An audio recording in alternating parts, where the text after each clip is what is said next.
네, 코로나19로 어려운 국민들에게 재난 기본소득 50만 원씩을 지급해달라. 지난 1일이었죠. 이재용 소카 대표가 이런 글을 청와대 게시판에 올렸습니다. 그 이후에 박원순 시장, 이재명 경기도지사, 그리고 김경수 도지사 등등 여기에 대해서 호응하는 그런 입장입니다.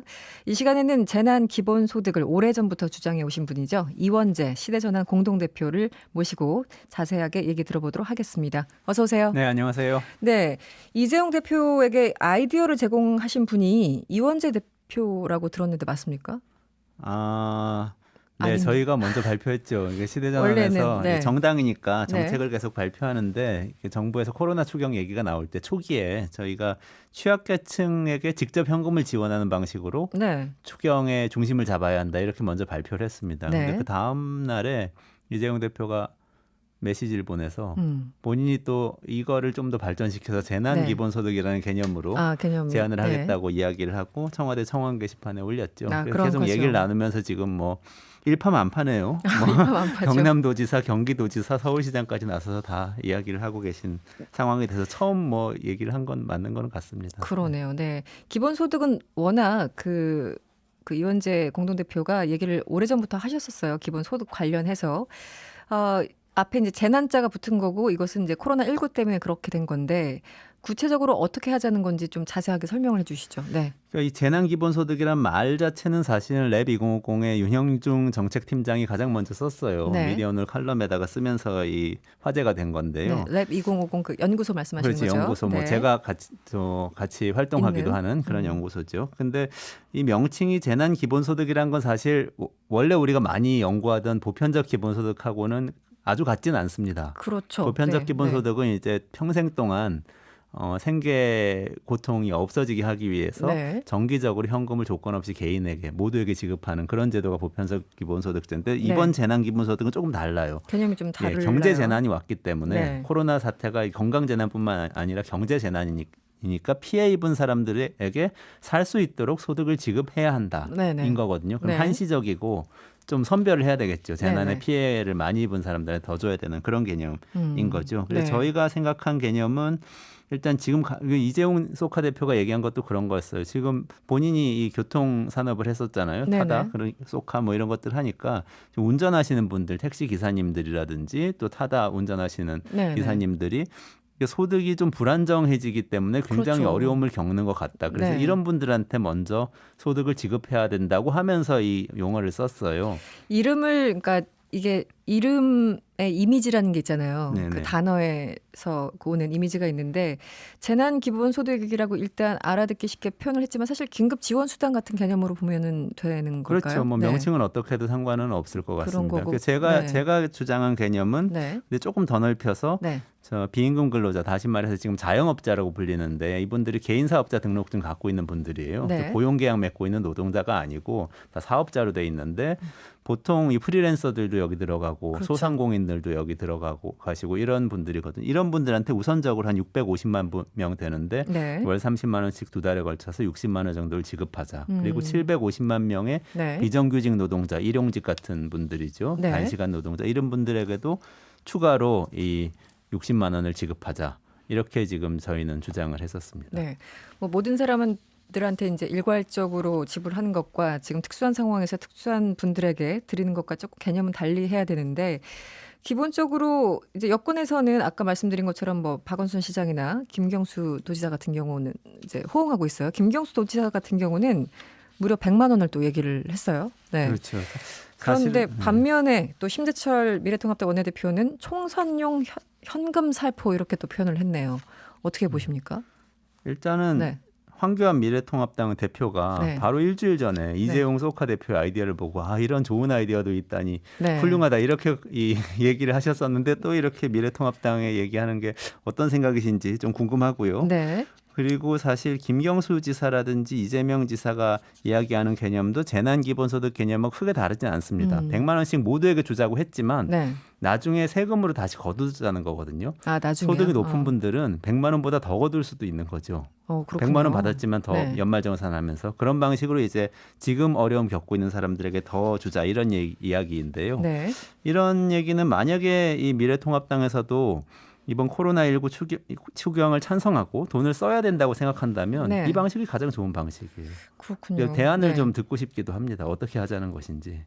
그래서 이거 반대하면 어떤 방식을 원하는 그렇죠. 것인가. 그러니까 지원을 하지 말자는 건지 아니면 그러게요. 다른 지원을 하자는 건지. 지금 정부에서 내놓은 추경안이 굉장히 부족한데 그 네. 이유는 자동차 개별 소비세를 깎아준다든지 네.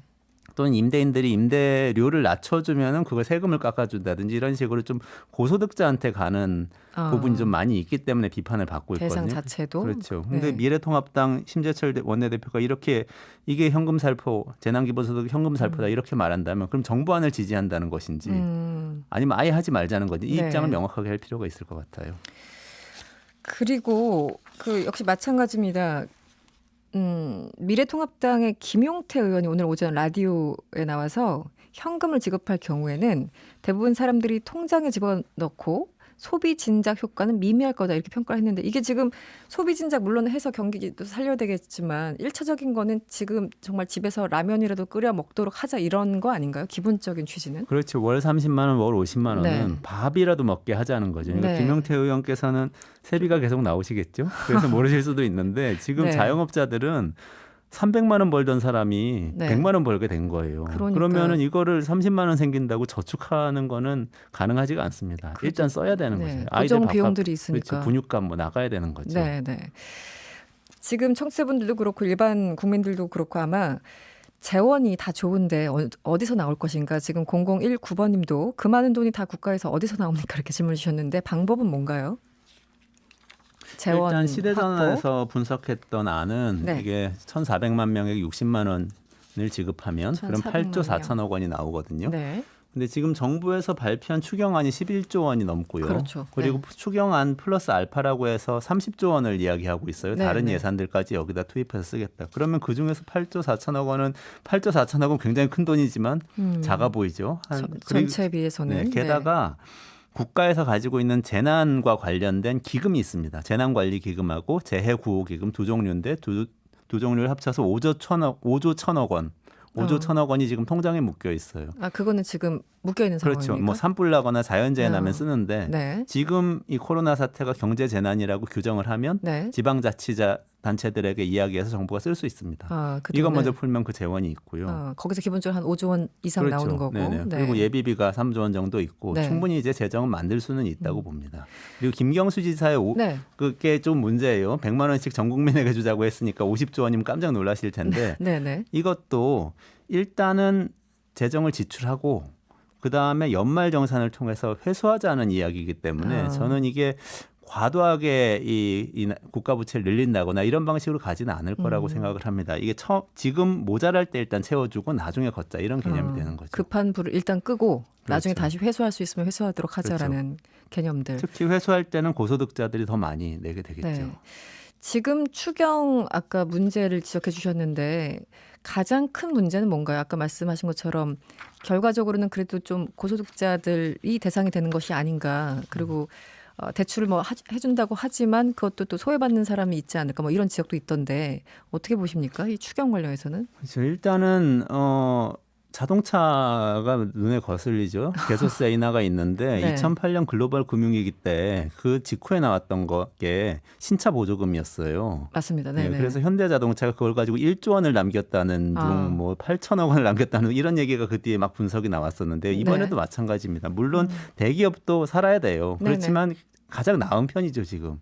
대기업 살리려고 그나마, 이렇게 네. 세금 깎아주는 건 지금 하면 안 되는 거고요. 거기에 더해서 대출 같은 방식으로 도와주는 거는 지금 같은 상황에서는 큰 도움은 안 됩니다. 특히 소상공인들은 대출 받아서 지금 가게 늘리려고 하는 거 아니잖아요. 아니죠. 그러니까 지금은 생계를 보장받아야 되는 거기 때문에 네. 대출보다는 직접 그 생계에 해당되는 약간이라도 10만 원, 20만 원이라도 그걸 지원해 주는 것이 훨씬 더 효과적인 방법이죠. 그래서 개인에게 직접 지원해라.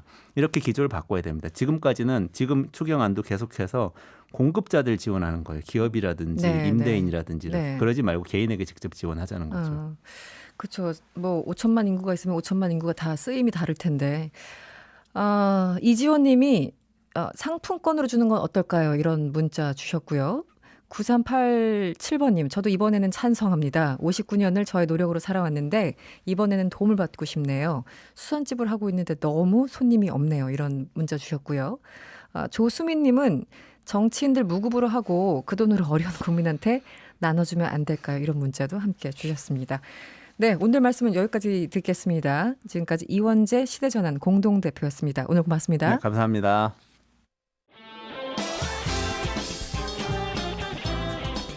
여러분의 퇴근길을 꽉 채워드립니다. 평일 저녁 6시 5분 이승원의 세계는 그리고 우리는